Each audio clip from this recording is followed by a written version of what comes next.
¿Qué hubiese pasado si el Estado de Israel se hubiese creado sobre una isla? ¿Os imagináis si a los judíos les hubiese tocado edificar una nueva nación en el Ártico? Pues amigos, hoy en Memorias de Pez os vamos a contar el tremendo y loquísimo brainstorming que hubo antes de que Israel se estableciera donde está a día de hoy. Antes que nada, tenemos que recordaros una cosa bastante importante. ¿Por qué narices los judíos tenían que establecerse en ningún sitio? Pues la respuesta rápida a esto se llama sionismo. Seguro que muchos habéis escuchado esta palabra, y además tenemos un vídeo en el canal hablando del tema. En resumen, el sionismo es una ideología nacionalista inventada por Theodor Herzl, cuyo propósito es la libre autodeterminación del pueblo judío. Vamos, a hacer un país para todos los judíos. Y es que a lo largo de la historia, muchos hebreos abandonaron Palestina, de donde eran originarios históricamente, y se fueron esparciendo por un montón de lugares del mundo. En muchas ocasiones, esta diáspora de judíos terminó por convertirse en objeto de persecuciones y la cosa se puso muy pero que muy tensa con ellos. A finales del siglo XIX, con el auge de los nacionalismos, el señor Herzl veía que el tema podría complicarse mucho para su abuelo, así que elaboró un plan para contener el antisemitismo y, de paso, crear un país de la nada. A su muerte, este plan fue continuado por sus sucesores y acabó fructificando en lo que se llamó la Declaración de Balfour, un pacto con los británicos publicado en 1917, por el que estos se comprometieron a encontrar un hogar para el pueblo judío. ¿Y qué intereses tenían los británicos en este pacto? Pues que les venía muy bien tener un aliado asegurado en la posición estratégica que les iban a ceder, algo de lo que los estadounidenses también se han beneficiado a posteriori, pero no nos adelantemos. Resulta que en el año 1903, Joseph Chamberlain, padre del famoso primer ministro británico Neville Chamberlain, hizo una propuesta muy particular a Theodor Herzl. Esta propuesta consistía en ofrecer un territorio, en lo que hoy es Kenia, para un posible hogar judío. Y es que a los británicos les venía de perlas porque era un área que necesitaba de colonos europeos para su mantenimiento y quedaban pocos ciudadanos blancos en esta parte del imperio. Menudo intercambio de cromos. Por supuesto, estamos hablando de una parte terrible de la historia colonialista. Este plan, que se llamó Plan Ugandés, aunque no tenía nada que ver con Uganda, causó un revuelo enorme cuando fue presentado a la comunidad judía y terminó por ser rechazado por los sionistas territoriales, que veían que esa zona pillaba un poco lejos del Sinaí, que era su lugar preferido. Como dato curioso, la zona de Kenia que Chamberlain le ofreció a los sionistas era Eldoret, un lugar muy interesante por un componente genético. De allí es de donde salen gran cantidad de superatletas y grandes corredores kenianos.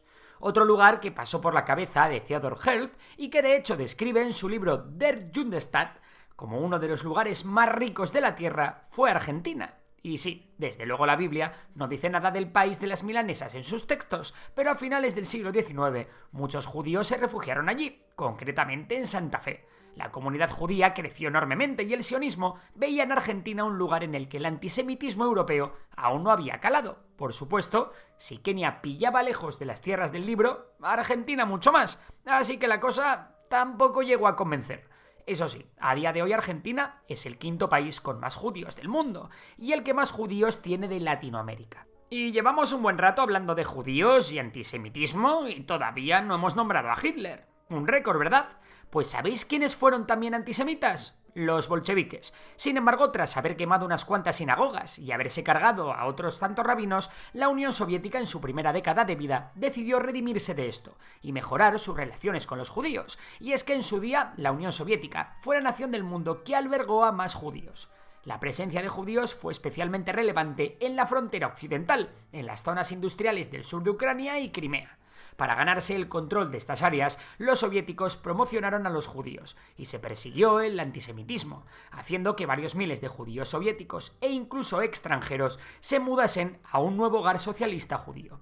Esto fue conocido como el éxodo de Birobidzhan, que es como se llamaba la ciudad. De hecho, en 1934 la Unión Soviética creó un oblast autónomo hebreo, con capital, precisamente, en Birobidzhan, y estableció el yiddish como lengua oficial. ¿Sorprendente, no? Por supuesto. La cosa salió mal. El ateísmo soviético no podía tolerar una cultura tan ligada a la religión, y Stalin, que era otro antisemita, menos. Así, en sus purgas se cargó a gran parte de la élite judía de Birobidzhan, y la opción soviética quedó totalmente bloqueada. Cada sitio es más estrambótico que el anterior, ¿verdad? Pues ahora pasamos al Ártico.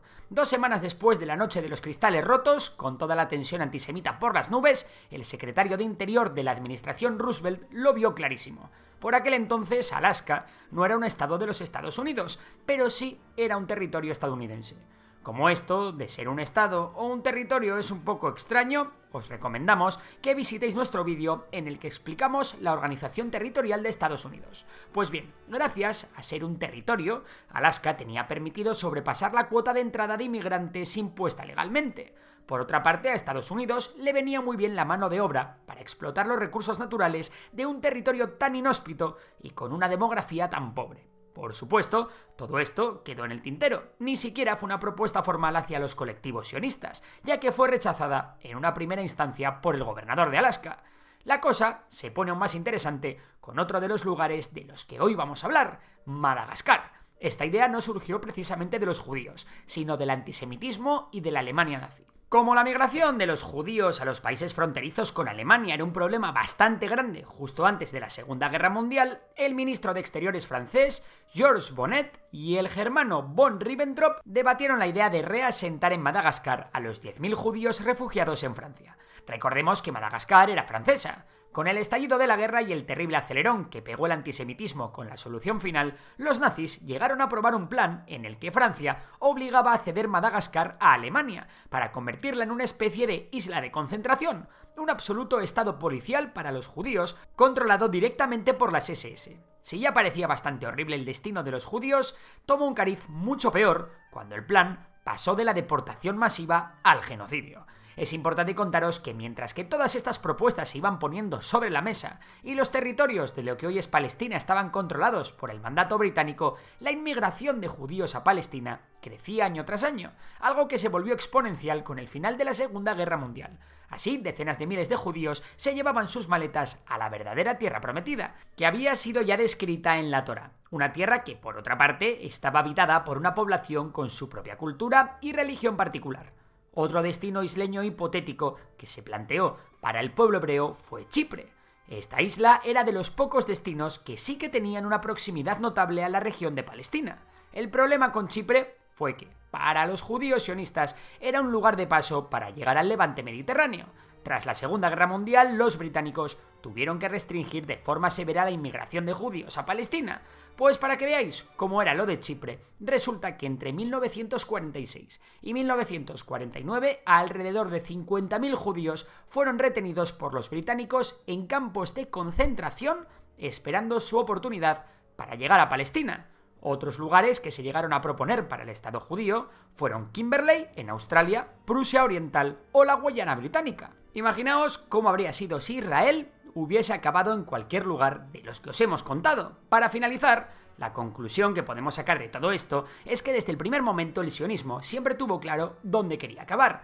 Por muchas propuestas que se valoraran, por muchos oblast que se creasen o por muchos recursos que hubiese en cualquier otra región, el único lugar en el que los judíos sionistas querían terminar era en los territorios palestinos. En 1947 la ONU aprobó el plan de partición, que recomendaba la creación de 2 estados independientes, uno judío y otro árabe, para resolver así las tensiones entre ambos grupos etnoculturales. Cuando el mandato británico expiró el 14 de mayo de 1948, David Ben-Gurión se convirtió en el primer ministro del recién independiente Estado de Israel, e inmediatamente después las fuerzas árabes invadieron el país. Tras la victoria de Israel, muchos árabes serían forzados a abandonar su país en lo que se conoce como la primera Nakba. A partir de este momento se dio comienzo a una guerra que aún perdura a día de hoy. Las preguntas que nos hacemos son: ¿habría sido todo distinto si la comunidad internacional no hubiese aceptado el Estado de Israel? ¿Qué habría ocurrido si los judíos no hubiesen sido perseguidos por los europeos? ¿Crees que alguno de estos territorios alternativos era una buena idea? Bueno, nos vemos en los comentarios. Si te ha gustado el vídeo ya sabes que puedes dar like, suscribirte y nos vemos en próximas aventuras. Por lo demás, un saludo y hasta la próxima.